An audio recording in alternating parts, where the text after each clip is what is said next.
ముసలాయన ఒక పాపం అమాయక ఆడపిల్లని చెట్టు పొదల్లో తీసుకెళ్ళి జస్ట్ రేపు చేయబోయాడు, ఈ లోపు దొరికిపోయాడు. అమాయకురాలైన ఆడపిల్లని చేస్తే మనకు దుఃఖం వస్తుంది, కానీ కాస్త పెద్ద పిల్లని చేస్తే రాదా?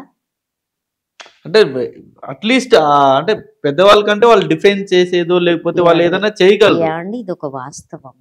మేము ఎవరైతే పోక్సో గురించి మాట్లాడతామో, చైల్డ్ అబ్యూజ్ యాక్ట్ ఏదైతే ఉందో దాని గురించి మనం మాట్లాడే వాళ్ళందరం మనం కొన్ని విషయాలు చాలా స్పష్టంగా మనకు తెలుసు.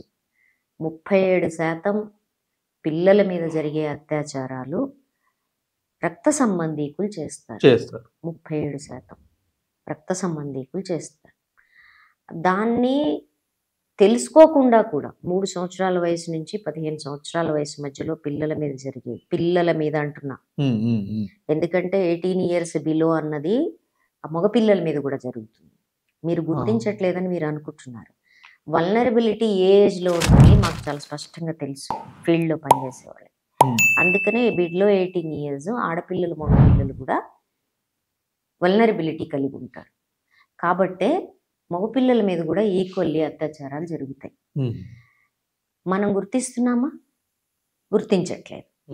రెండోది 37% దగ్గర బంధువులు రక్త సంబంధీకులు చేస్తారు. ఇది ఎన్సీఆర్బి డేటా అనలైజ్ చేస్తారు. చాలా మరి అట్లాంటప్పుడు ఎందుకని ఇది అన్డిటెక్టెడ్ గా వెళ్ళిపోతాయి, రిపోర్ట్ కూడా కావు.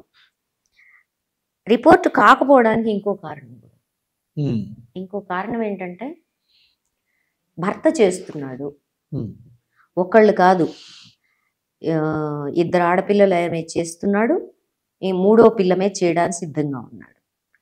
2వ పిల్ల కంప్లైంట్ చెప్తుంది, ఇక తట్టుకోలేక టీచర్కి వచ్చి చెప్తుంది. తల్లి మాట్లాడదు.